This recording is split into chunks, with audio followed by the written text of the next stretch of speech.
ఓం శాంతి.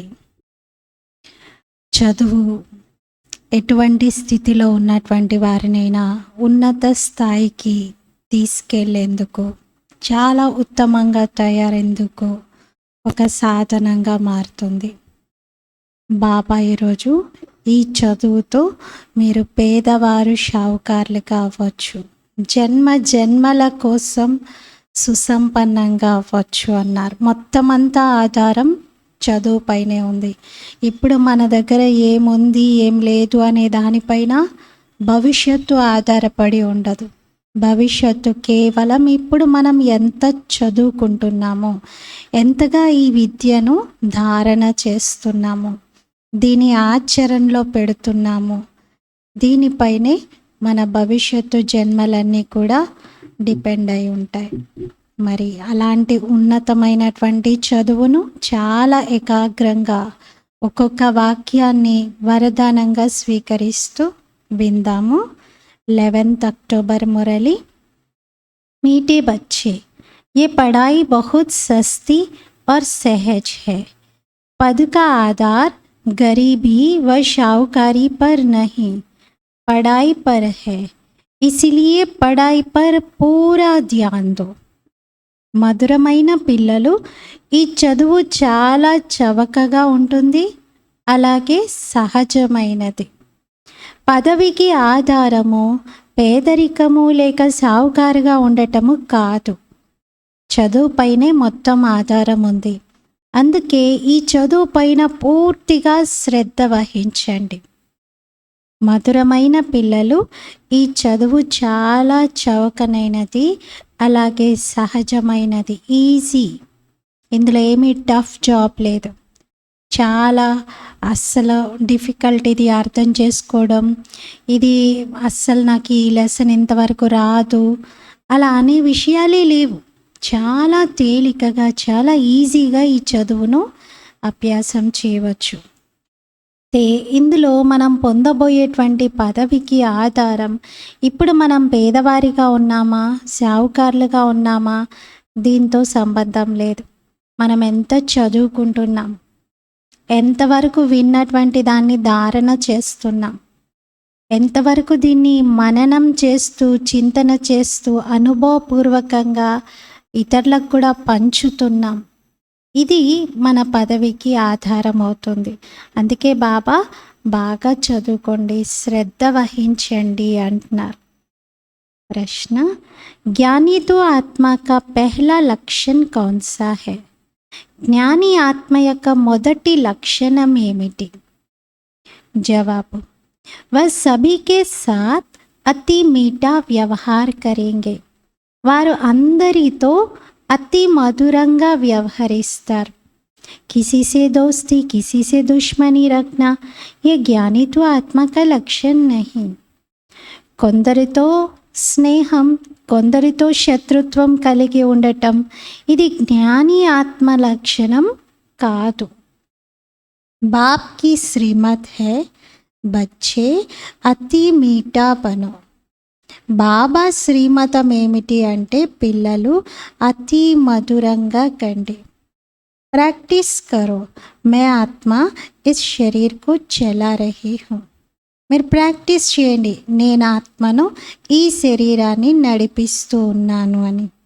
అబ్ ముజే ఘర్ జానా హై, ఇప్పుడు నేను ఇంటికి వెళ్ళాలి. ఇదే ప్రాక్టీస్ చేయాలి. జ్ఞాని ఆత్మల మొదటి లక్షణం, జ్ఞానంలో మనం రోజు మురళి వినిపిస్తాం కదా, మరి మురళిలోని మొదటి పదమే ఏంటి? మీఠే బచ్చే, మధురమైన పిల్లలు. బాబా అన్నారు, ఈ మధురత మీ వ్యవహారంలో నిండుగా కనబడాలి. కొందరితో శత్రుత్వం, కొందరితో స్నేహం, అటువంటిది జ్ఞాని ఆత్మ లక్షణం కానీ కాదు. అందరితో మధురమైనటువంటి వ్యవహారం కలిగి ఉండాలి. అందుకే ఇది ప్రాక్టీస్ చేయండి అంటున్నారు బాబా. నేను ఆత్మను ఈ శరీరాన్ని నడిపిస్తున్నాను, ఇంకా నేను ఇప్పుడు ఇంటికి వెళ్ళాలి అని. గీత్, తు ప్యార్ కా సాగర్ హై, నీవు ప్రేమ సాగరుడవు అని పాట. ఓం శాంతి. బచ్చోని కిస్కి మహిమ సుని? పిల్లలు ఈ పాటలో ఎవరి మహిమను విన్నారు? నీవు ప్రేమ సాగరుడివి అంటే, నీవు అంటే ఇక్కడెవరు? భగవంతుడు, నిరాకారుడు, అనంతమైన తండ్రి. వారే జ్ఞానసాగరుడు, ఉన్నతోన్నతమైన వారు. వారినే హయ్యెస్ట్ అని కూడా అనాలి, ఇంకెవరిని అనడానికి లేదు. అందుకే వారిని పరమ శిక్షకుడు అంటారు. అంటే జ్ఞాన సాగరుడు అని అర్థం. ఇప్పుడు మీరు అర్థం చేసుకుంటున్నారు, మహిమ మొత్తమంతా తండ్రిదే అని. ఎవరి ద్వారా అయితే పిల్లలు ఆ స్థితికి చేరుకునేది ఉందో, ఆ తండ్రి మహిమనే ఈ పాటలో మనము వింటున్నాం. మనం ఏ స్థితికి చేరుకోవాలి? చాలా మధురంగా, చాలా ప్రియంగా, జ్ఞానిగా కావాలి. ఈరోజు బాబా జ్ఞానిగా కమ్మంటున్నారు, మధురంగాను అవ్వమంటున్నారు. చాలా ప్రేమ సాగర్లుగా అవ్వాలి. అలా ఎవరి ద్వారా తయారవుతాం? ప్రేమ సాగరుడైన బాబానే మనల్ని అలాంటి ప్రియమైన స్థితికి తీసుకెళ్ళగలుగుతారు. బడేతే బడా బాప్ హే. వారు అందరికంటే పెద్దలోకెల్లా పెద్ద తండ్రి. ఎందుకు పెద్ద తండ్రి అంటున్నారు? ఎందుకంటే ఆయన తండ్రులకు కూడా తండ్రి, పితలకు కూడా పిత.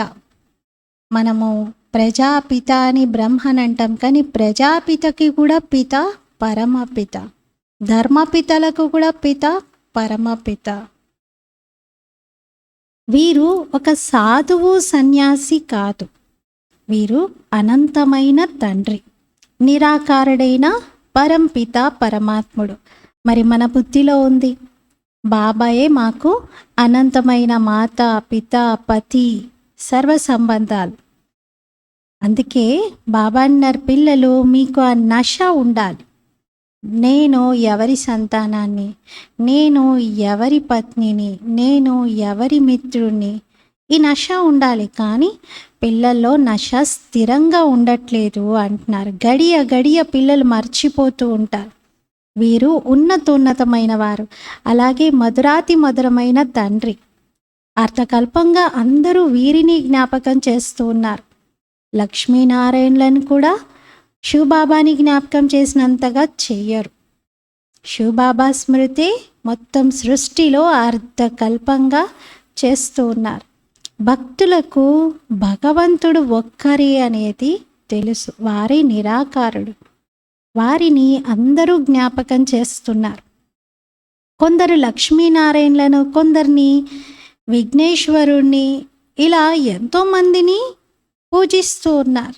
కానీ అందరినీ పూజిస్తూ, అందరినీ ఆరాధిస్తూ పిలిచే పలుకు మాత్రం ఓ భగవంతుడా అంటారు. భగవంతుణ్ణి పిలుస్తున్నారు. వారి నోటి నుండి భగవాన్ అనే శబ్దమే వెలువడుతుంది. హే పరమాత్మ అనే పదం కూడా తప్పకుండా నోటి నుండి వస్తుంది. ఆత్మ తండ్రినే జ్ఞాపకం చేస్తుంది. దైహిక భక్తులు దైహిక వస్తువును జ్ఞాపకం చేస్తారు, కానీ మీరైతే ఆత్మిక ప్రియమైనటువంటి వారు, ఆత్మలు. మీరు దైహిక దృష్టితో లేరు ఇప్పుడు. అందుకని మీరు ఆత్మిక స్థితిలో ఉంటారు. ఆత్మ ఎంత పితావ్రతగా ఉంది అంటే, ఇప్పుడు ఒక్క తండ్రి తప్ప నాకు ఇంకెవ్వరూ లేరు అంటుంది. ఏక్ బాప్ దుస్రా నా కోయ్. ఇంకొక్క బాబా స్మృతిలోనే ఉంటుంది. దుఃఖంలో అందరి నోటి నుండి వెంటనే శబ్దము ఓ పరమాత్మ, ఓ భగవంతుడా అనేది వెలువడుతుంది. మరి ఇది అర్థమవుతుంది కదా, ఆ పరమాత్ముడు నిరాకారుడు అని. కానీ వారి మహత్వం గురించి తెలుసుకోవట్లేదు. ఇప్పుడైతే మీకు వారి మహత్యం ఏంటో కూడా తెలిసింది. వారే ఇప్పుడు మా సన్ముఖంగా వచ్చారు అనేది కూడా మీకు అనుభవం అవుతుంది. వారు స్వర్గ రచయిత. వారే మనకి సన్ముఖంగా వచ్చి చదివిస్తున్నారు. ఏక్ హీ పడాయి హై. మరి ఇదొక్కటే భగవంతుడు చదివించే చదువు. ఇంకెవ్వరు కూడా ఈ చదువును చదివించలేరు. ఆ దైహిక చదువులైతే విభిన్న రకాల కోర్సులు ఉంటాయి, అందులో రకరకాల చదువులు ఉన్నాయి అందులో. ఇక్కడ బాబా మనకి ఆత్మిక చదువు చదివిస్తూ ఉన్నారు. కొందరికి చదువు పైన అస్సలు మనసు వెళ్ళదు. అంటే చదువు అంటే ఇష్టం ఉండదు. అస్సలు ఎంత చదివించాలని, ఎంత మంచి స్కూల్లో, ఎంత మంచి కాన్వెంట్లో చేర్పించినా ఆ పిల్లలకి చదువుపై అభిరుచి ఉండదు. ఇంకా చదువే మానేస్తారు. ఇక్కడ కూడా ఈ చదువులో బాబా అంటున్నారు, కొంతమంది అస్సలు శ్రద్ధ పెట్టరు, కొంతకాలానికి చదువు మానేస్తారు. కానీ ఇక్కడేమీ డబ్బులు కట్టే విషయం లేదు. అక్కడ చూడండి, ఎంతోమంది పేరెంట్స్ నేను ఎంత మంచి కాలేజ్లో ఫీజు కట్టి చేర్పించాను, 2 నెలలు ఉన్నారు, తర్వాత వచ్చేసారు, ఇంకా నేను ఆ కాలేజ్లో ఉండను, అందులో హాస్టల్లో ఉండను అని ఫీజు అంతా వేస్ట్ అయిపోయింది, మొత్తం డబ్బులన్నీ నీళ్ళ పాలైపోయాయి, ఆ కాలేజీకే వెళ్ళనంటున్నారని బాగా ఏడుస్తూ బాధపడుతూ చెప్తుంటారు. ఇక్కడ బాబా అన్నారు, ఇక్కడ ఈ చదువులో అలా డబ్బులు కట్టే విషయం ఏమీ లేదు, ఇక్కడ ఎవరికి డబ్బుల లాస్ అనేదే లేదు. అక్కడ గవర్నమెంట్ అయితే పేదవారికి ఫ్రీగా చదివిస్తూ ఉంటుంది. ఇక్కడ కూడా బాబా అన్నారు, అందరికీ ఉచితంగా చదివించడం జరుగుతుంది. ఇక్కడైతే ఎవ్వరికీ ఫీజు లేదు, పేదవారికి లేదు, షావుకార్లకి లేదు. బాబా అయితే పేదల పాలిట పెన్నిధి, పేదవారే ఎక్కువగా చదువుకుంటారు. ఇది చాలా సహజమైనది మరియు చౌకనైనటువంటి చదువు. మనుషులు ఇక్కడ స్వయాన్ని ఇన్ష్యూర్ చేసుకుంటారు. మీరు కూడా ఇన్ష్యూర్ చేసుకుంటున్నారు. అంటారు, బాబా మేము మీ దగ్గర ఇప్పుడు ఇదంతా పెడుతున్నాము, మీరు స్వర్గంలో 21 జన్మల కోసం మాకు ఇవ్వండి అంటారు. ఇక్కడ ఉన్నదేంటి వాళ్ళ దగ్గర? చాలా తక్కువ. ఆ కొంచెం బాబాకి ఇచ్చి ఇన్ష్యూర్ చేసుకోవడంతో 21 జన్మల కోసం బాబా నుండి రిటర్న్ లభిస్తుంది. చూడండి, ఇన్సూరెన్స్లో అలాగే అవుతుంది కదా, మనం ప్రీమియం చాలా తక్కువగానే సంవత్సరానికి ఒకసారి కడుతూ ఉంటాం.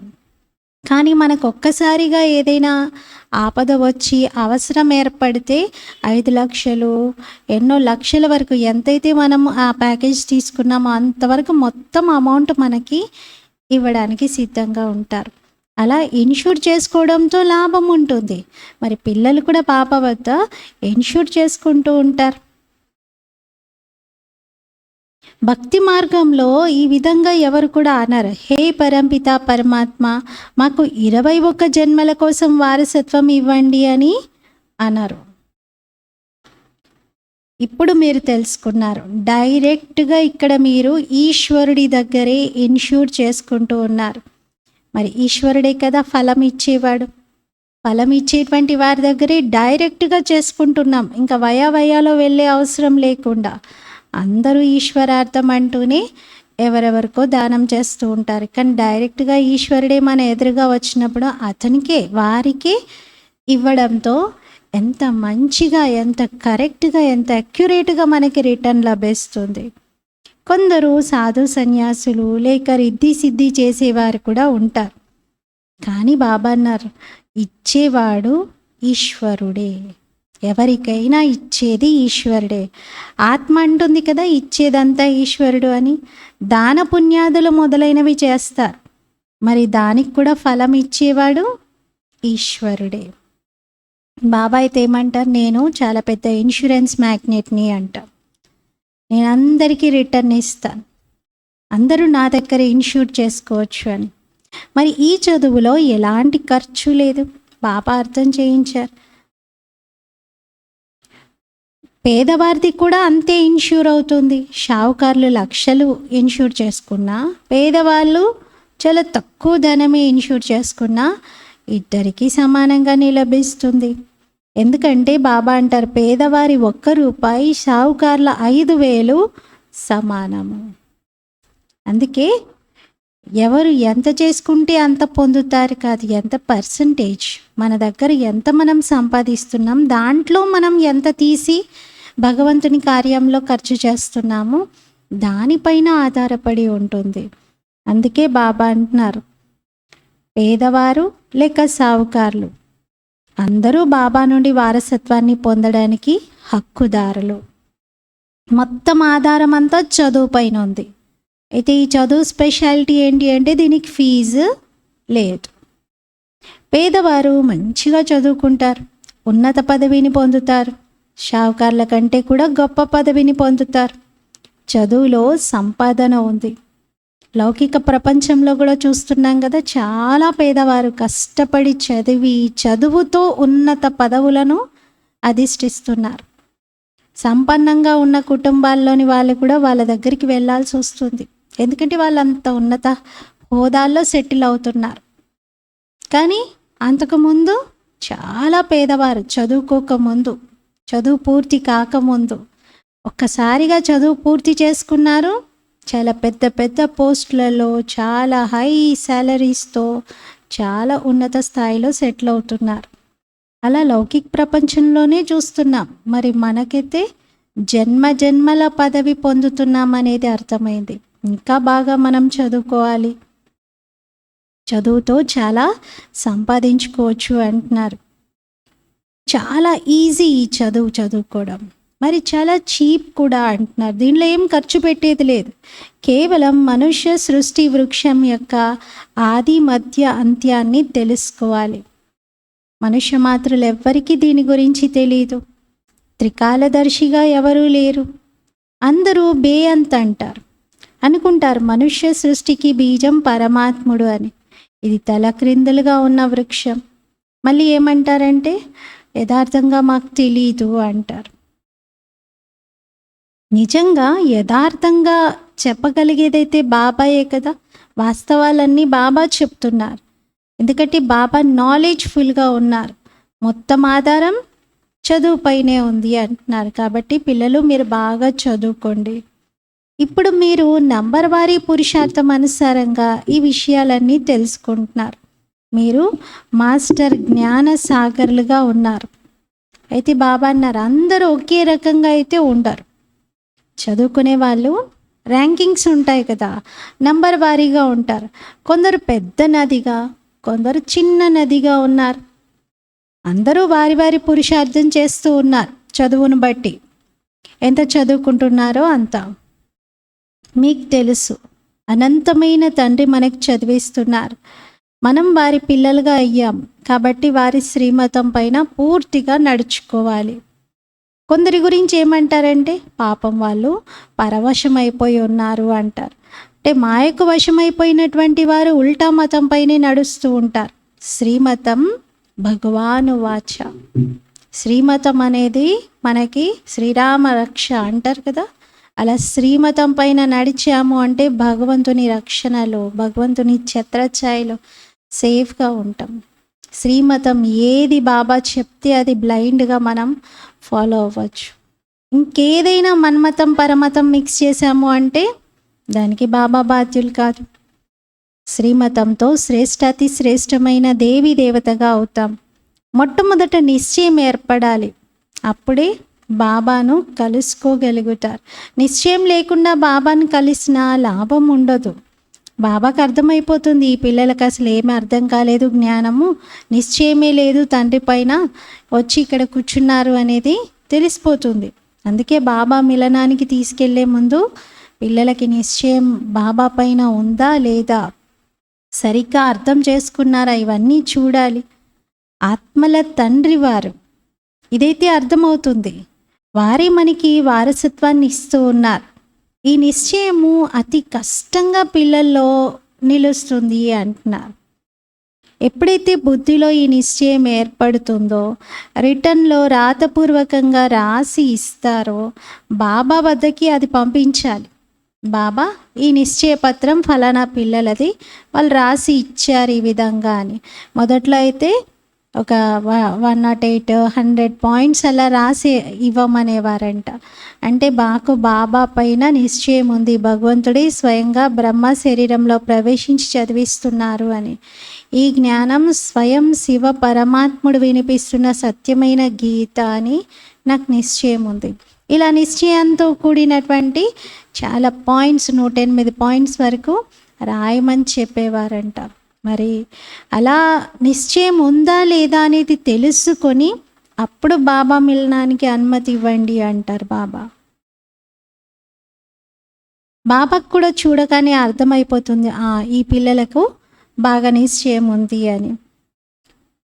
ఇత్నా సమయ జో సమస్య హై సో రాంగ్ హై. ఇంకా వాళ్ళు రాసిన దాన్ని బట్టి బాబాకు వీళ్ళకి నిశ్చయం ఉందా, లేకపోతే ఇంతకాలం నుండి వీళ్ళకి అసలు ఏమీ అర్థమే కాలేదు, అన్నీ తప్పుగా అర్థం చేసుకున్నారు అనేది కూడా తెలిసిపోతుంది.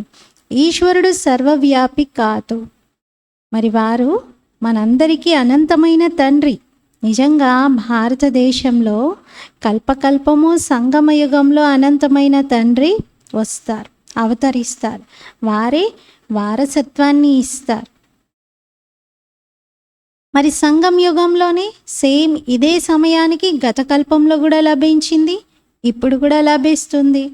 మళ్ళీ వచ్చే కల్పంలో కూడా బాబా నుండి వారసత్వాన్ని తీసుకుంటాను, ఇలా నిశ్చయంతో రాయాలి అంటున్నారు. నిజంగా బాబా సంగం యుగంలోనే వస్తారు, వచ్చి బీకేల ద్వారా స్వర్గ స్థాపన చేస్తారు, స్వర్గం యొక్క రచన చేస్తారు. ఇలా ఎప్పుడైతే పిల్లలు రాసి ఇస్తారో అప్పుడు బాబాకు అనిపిస్తుంది నిజంగా నిశ్చయము కలిగింది అని. అంటే మీరు ఎవరి వద్దకు వెళ్తున్నారు, ఎవరిని కలుస్తున్నారు, ఏం జ్ఞానం వింటున్నారు, ఏం విషయాలు మీకు అర్థమయ్యాయి, ఇవన్నీ నిశ్చయపత్రంలో రాయమనేవారు. ఈశ్వరుని రూపమైతే నిరాకారము, ఈశ్వరుని రూపాన్ని తెలుసుకోని కారణంగా బ్రహ్మతత్వం అని అంటారు. బ్రహ్మతత్వమే భగవంతుడు అని భావిస్తారు. పిల్లలకి బాబా అర్థం చేయించారు, వారైతే ఒక బిందువు అని. ఈ విషయము ఇంకెవరి బుద్ధిలోనూ కూర్చోవట్లేదు, పరమాత్ముడు బిందువు అనే విషయం. అందుకే బాబా ఏమన్నారు నిన్న మురళిలో కూడా, ముందైతే ఎవరికైనా పరమాత్ముడు ఒక లింగ రూపము అని చెప్పాల్సి వస్తుంది అన్నారు, లేకపోతే కన్ఫ్యూజ్ అయిపోతారు. ఆత్మ గురించి ఏమంటారు, బ్రుకుటి మధ్యలో మెరిసేటువంటి అద్భుత సితారా అంటారు. మరి చాలా సూక్ష్మమైనటువంటిది కదా. మరి ఆలోచించండి, పాత్రధారి ఎవరు, పాత్ర వహించేది అతి సూక్ష్మమైన ఆ ఆత్మనా, లేకపోతే ఇంత పెద్దగా కనబడుతున్నటువంటి శరీరమా? అవినాశి పాత్ర అయితే ఆత్మలో కదా ఇమిడి ఉంది. ఈ విషయాలు మీరు డెప్త్లోకి వెళ్ళి ఇతరులకు అర్థం చేయించాలి అంటున్నారు. ఆత్మే అంటుంది నేను 84 జన్మలు తీసుకున్నాను అని. మరి మొత్తం పాత్ర అంతా బిందు రూపంలో ఉన్నటువంటి ఆత్మలో కదా ఇమిడి ఉండేది. కానీ 84 జన్మలు మనకిప్పుడు గుర్తుండవు, మర్జ్ అయిపోయి ఉంటాయి. ఏ జన్మది ఆ జన్మలో ఇమర్జ్ అవుతూ ఉంటుంది. ఇప్పుడు మన టీవీలో మా ఇంట్లో 100 ఛానల్స్ ఉన్నాయి అని అంటారు. 100 ఛానల్స్ ఒకసారి స్క్రీన్ పైన కనబడవు కదా. ఒక ఛానల్ ఒకసారి స్క్రీన్ పైన మనం ఒక షో చూస్తూ వాచ్ చేయగలుగుతాం. ఇంకొక ఛానల్ది కావాలంటే ఇది మర్జ్ అయిపోతుంది, అది మర్జ్ అవుతుంది. అది చూసినప్పుడు దాన్ని ఎంజాయ్ చేస్తారు. మళ్ళీ ఇంకొకటి చూడాలి అంటే ఫుల్ స్క్రీన్లో మళ్ళీ మిగతావి మర్జ్ చేసి అది చూస్తారు. అలా ఏ జన్మ పాత్ర ఆ జన్మలో ఇమర్జ్ అవుతూ ఉంటుంది. దాని అర్థం మిగతా జన్మలది రికార్డ్ లేదని కాదు, ఉంది, కానీ మర్జ్ అయిపోయి ఉంది. అది ఆ జన్మలో ఇమర్జ్ అవుతుంది. ఇది తయారవుతున్నటువంటి డ్రామా. మన జన్మల చక్రమంతా మళ్ళీ రిపీట్ అవుతుంది. ఆత్మ ఎలా పాత్ర వహిస్తుంది, ఇది చాలా వండర్ఫుల్ విషయం. ఎవరైనా వింటే చాలా ఆశ్చర్యపోతారు అంటున్నారు బాబా. నిజంగా ఆత్మే మాట్లాడుతుంది. ఆత్మే ఒక శరీరాన్ని వదిలి ఇంకొక శరీరాన్ని తీసుకుంటుంది. ఈ పాత్ర అంతా ఆత్మలోని ఇమిడి ఉంది. డ్రామానుసారంగా రిపీట్ అవుతూ ఉంటుంది. ఈ విషయాలు బలహీన బుద్ధి కలిగినటువంటి వారికి ధారణ అవ్వవు అంటున్నారు. ఇవన్నీ మనము స్మరించుకోవాలి. 84 జన్మల పాత్ర నేను పోషిస్తున్నాను, నేను శరీరాన్ని ధారణ చేస్తున్నాను. ఇవన్నీ బుద్ధిలో స్మరణలో ఉండాలి. ఈ పాయింట్స్ అన్నీ రివైజ్ అవ్వాలి అంటున్నారు. మీరు పూర్తిగా త్రికాలదర్శిగా అవ్వాలి. ఇతరులను కూడా త్రికాలదర్శిగా తయారు చేసే పురుషార్థం చెయ్యాలి. అర్థం చేయించడానికి పిల్లల్లో చాలా ధైర్యం కావాలి అంటున్నారు. గుడ్డి వారికి చేతికర్రగా మారాలి అంటే, నిద్రలో ఉన్నటువంటి వారిని మేల్కొల్పాలి అంటే కొంచెం ధైర్యంతో ముందుకు వెళ్ళాలి. మేల్కొండి ప్రేయసీలు, ఇంకా మేల్కొండి. ఇప్పుడు నవయుగ స్థాపన జరుగుతుంది అంటున్నారు. పాత ప్రపంచ వినాశనం అవుతుంది. మీరు త్రిమూర్తి బ్రహ్మ విష్ణు శంకర్ల పేరు ఎప్పుడు వినలేదా? ఇలా అడగాలి అంటున్నారు. బ్రహ్మ ద్వారా స్థాపన జరుగుతుంది. వీరంతా బ్రహ్మ కుమారీలు. ఒంటరిగా బ్రహ్మ ఏమీ చేయలేరు. బ్రహ్మతో పాటు బ్రాహ్మణులు అవసరం. ప్రజాపితతో పాటుగా బ్రహ్మ కుమారీలు ఉంటారు. మరి వీరికి తండ్రి తప్పకుండా ఉంటారు కదా. మరి వీరికి కూడా నేర్పించేది ఎవరు అంటే, ఇంతమంది బ్రాహ్మణులకు తండ్రి బ్రహ్మ. మరి బ్రహ్మకి కూడా తండ్రి ఉంటారు కదా, వారికి కూడా నేర్పిస్తున్నది ఎవరు? జ్ఞానసాగరుడని బ్రహ్మను అనలేం కదా. అంటే బ్రహ్మకు కూడా విద్యను బోధిస్తున్నటువంటిది జ్ఞానసాగరుడైన పరమాత్ముడు. బ్రహ్మ చేతిలో శాస్త్రాలను చూపిస్తారు. కానీ పరంపిత పరమాత్ముడే వీరి తనువులో ప్రవేశించి ఇప్పుడు వేదాలు శాస్త్రాల సారాన్ని వినిపిస్తున్నారు. బ్రహ్మ వినిపించట్లేదు, బ్రహ్మ తనువు ద్వారా పరమాత్మ శివుడు వినిపిస్తున్నారు. బ్రహ్మ శరీరాన్ని ఉపయోగించుకొని, లేకపోతే బ్రహ్మకి ఎక్కడి నుండి వచ్చి ఇవన్నీ అంటున్నారు. బ్రహ్మకి కూడా గురువు ఉన్నారు. బ్రహ్మకి గురువు ఎవరు అంటే సద్గురువైన శివ పరమాత్ముడు. ప్రజాపిత అంటే తప్పకుండా ఆయన కూడా ఒక మానవుడే. మరి మానవుల మధ్యలో ఇక్కడే ఈ ప్రజలందరూ ఉన్న చోటనే ఉంటారు. ప్రజలను రచించేటువంటి వారు ఎవరు? ఇప్పుడు కొత్త రచన చేస్తున్నది ఎవరు అంటే పరమాత్మ శివుడు. బ్రహ్మ ద్వారా వారిని క్రియేటర్ అంటారు, జ్ఞానసాగరుడు అంటారు. ఈ బ్రహ్మని క్రియేటర్, జ్ఞానసాగర్, నాలెడ్జ్ఫుల్ అని అనలేరు.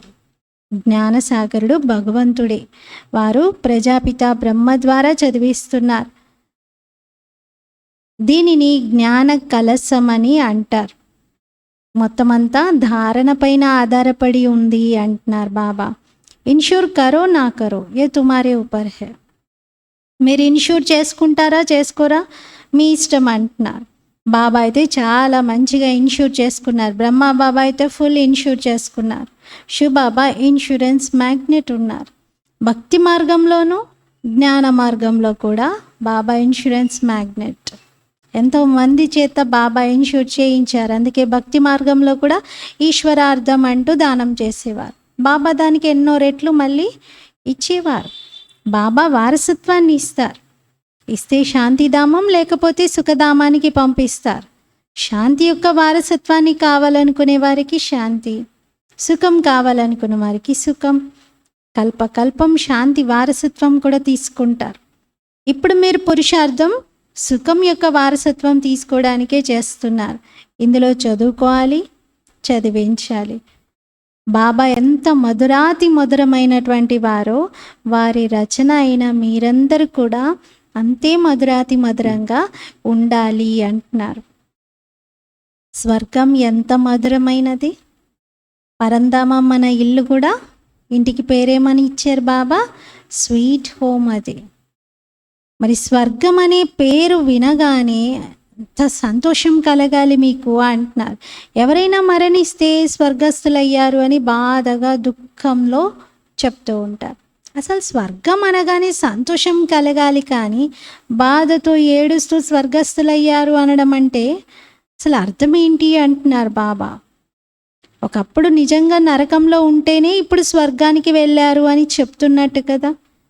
యాక్చువల్గా అయితే ఎవరు వెళ్ళరు, ఊరికే అలా అంటారు గౌరవార్థంగా. మీరు రాయాలి, నిజంగా ఇప్పుడు స్వర్గానికి వెళ్ళారు అంటే అండర్స్టూడ్, ఇంకా అంతకుముందు నరకంలో ఉండేవారు అని. ఆత్మను పిలుస్తూ ఉంటారు. బ్రాహ్మణుని తనువులో పితృలను పిలుస్తారు. మరి మీరెవరిని పిలుస్తారు? వాళ్ళేమో వాళ్ళ చనిపోయినటువంటి తండ్రి గారిని, తాతగారిని పిలుస్తారు. మీరెవరిని పిలుస్తారు? బాబా అన్నారు, మీరు పితృలకు కూడా పితృడు, పితృలకు కూడా పిత, పితృలకు కూడా తండ్రి అయినటువంటి శివబాబాని పిలుస్తారు. బాబాని ఆహ్వానిస్తారు కదా. బాబా రండి, ఈ తనువులోకి రండి, మేము మిమ్మల్ని సన్ముఖంగా కలుసుకోవడానికి వచ్చాము అని బాప్దాదా మిలనం సమయంలో మనం ఆహ్వానిస్తాం కదా. మరి దాది తనువులో బ్రహ్మ బాబా, శివబాబా వచ్చి కలుస్తారు. బాబా అన్నారు, వాళ్ళు పితృలని పిలిస్తే మీరేమో బాబాని, వారి తండ్రిని కూడా పిలుస్తారు. సర్వాత్మలకి తండ్రి శివబాబా కదా, వారే చదివిస్తూ ఉన్నారు. మీది ఎంత గుప్తమైన సైన్యం ఇది. మీరు శివశక్తులు. శివబాబా అయితే నిరాకారుడు, మీరు శక్తులు, వారి పిల్లలు.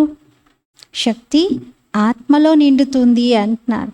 మనుషులు దైహిక శక్తిని ప్రదర్శించుకుంటూ ఉంటారు, మీరు ఆత్మిక శక్తిని చూపిస్తున్నారు.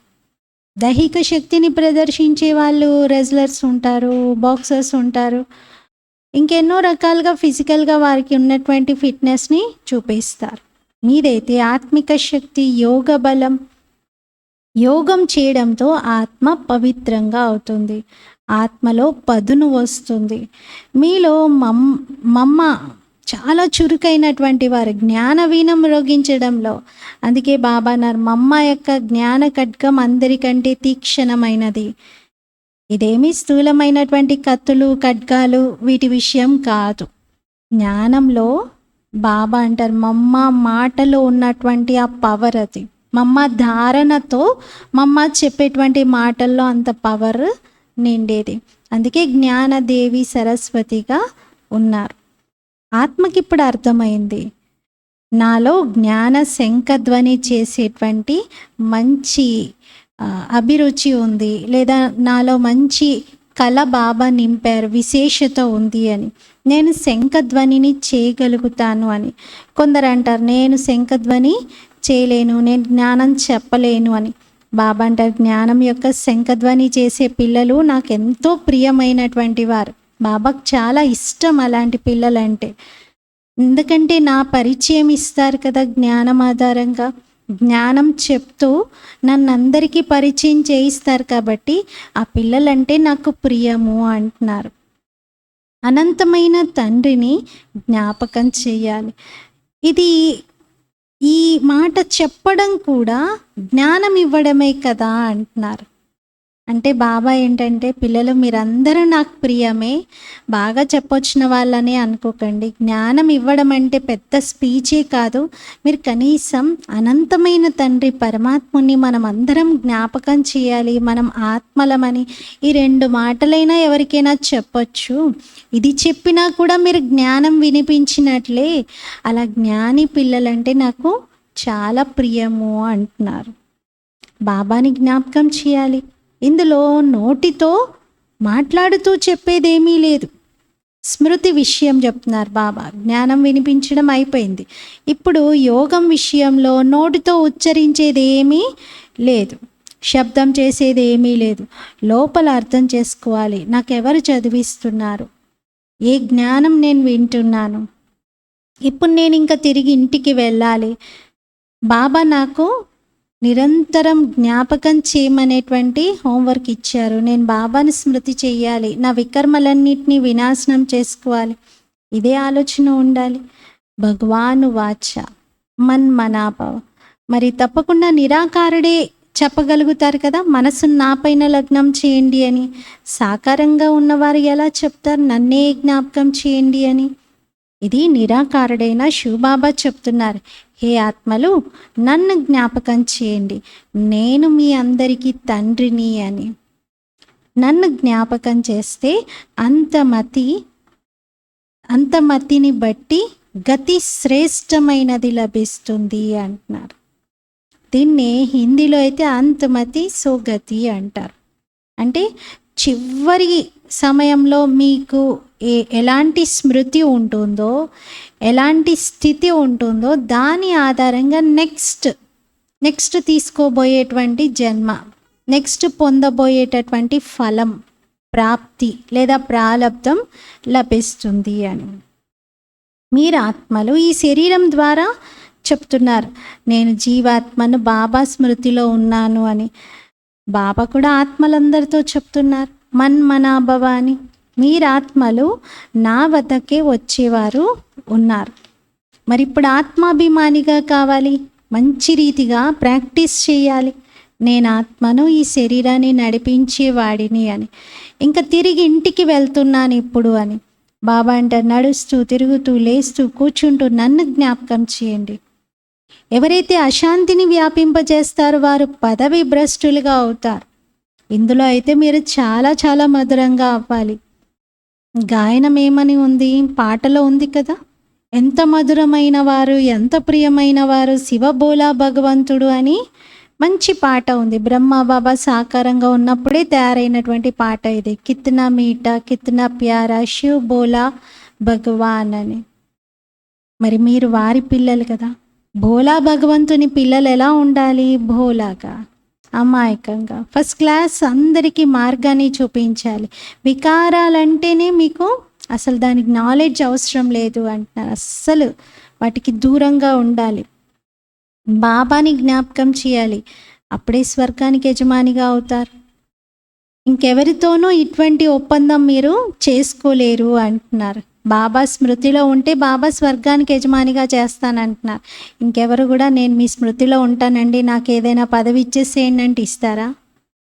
ఎవ్వరూ ఇవ్వరు. ఎవ్వరు అలా అనరు కూడా. రోజు నన్ను తలుచుకోండి, నేను మీకు ఈ పొజిషన్ ఇచ్చేస్తాను అని ఎవరైనా అంటారా? అలా ఎవరన్నారు? కేవలం భగవంతుడు చెప్తున్నారు, నన్ను జ్ఞాపకం చేయండి, నాకు పూజించండి, నా ఫోటోకి దండలు వేయండి, ఇలా చెప్పట్లేదు బాబా. అలా చేస్తే ఇచ్చేవాళ్ళు ఉంటారు, కానీ బాబా కేవలం నా స్మృతిలో ఉండండి అంటున్నారు. ఇలా కేవలం స్మృతిలో ఉంటే స్వర్గానికి యజమానిగా అవుతారు. ఫస్ట్ క్లాస్ మార్గాన్ని చూపిస్తున్నారు బాబా, నన్ను జ్ఞాపకం చేయండి అని.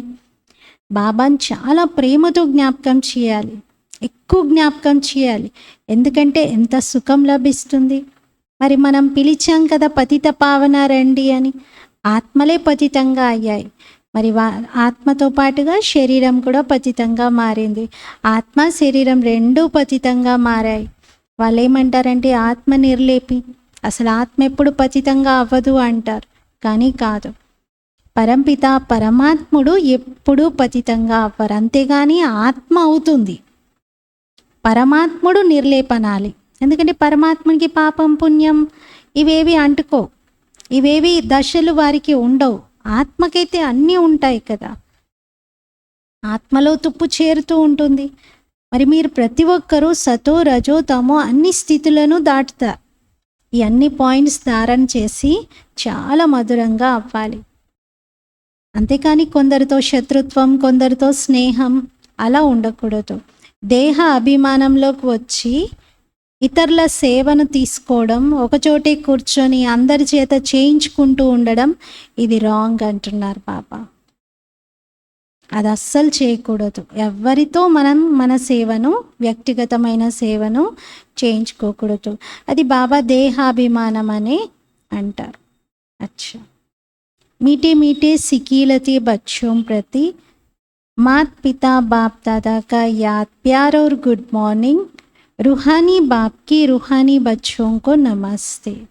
हम रूहानी बच्चों की रूहानी बाप दादा को याद प्यार गुड मॉर्निंग और नमस्ते. मेरा बाबा मीठा बाबा प्यारा बाबा शुक्रिया बाबा. धारणा కోసం ముఖ్య సారం, జ్ఞానం యొక్క స్మరణ చేసి త్రికాలదర్శిగా అవ్వాలి, తయారు చేయాలి. అందులకు చేతికర్రగా అయి వారిని అజ్ఞాన నిద్ర నుండి మేల్కొల్పాలి.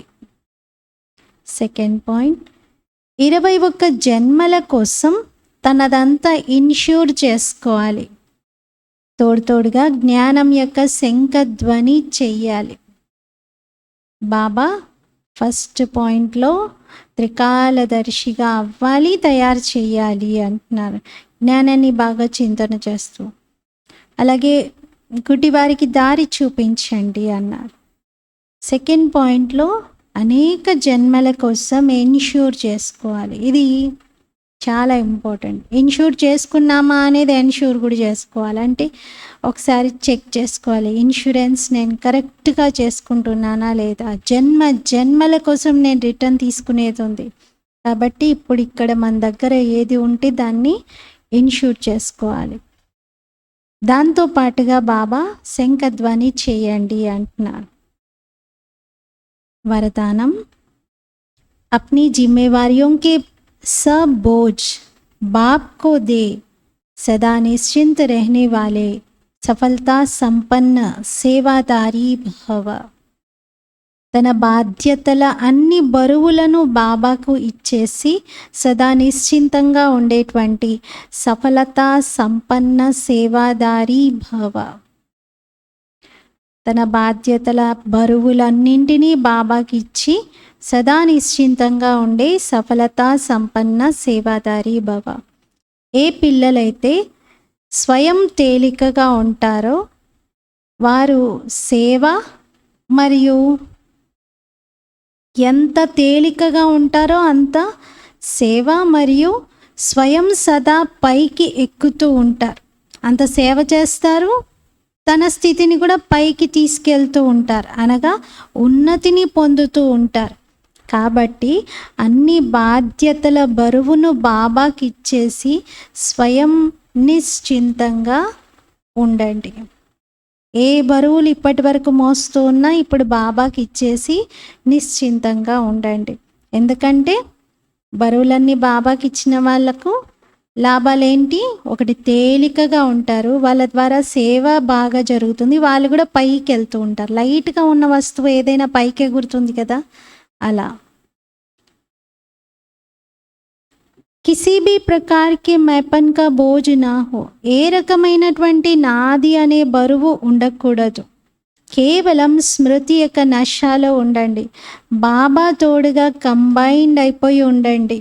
ఎక్కడ బాబా ఉంటారో అక్కడ సేవ కూడా స్వతహాగానే జరుగుతుంది.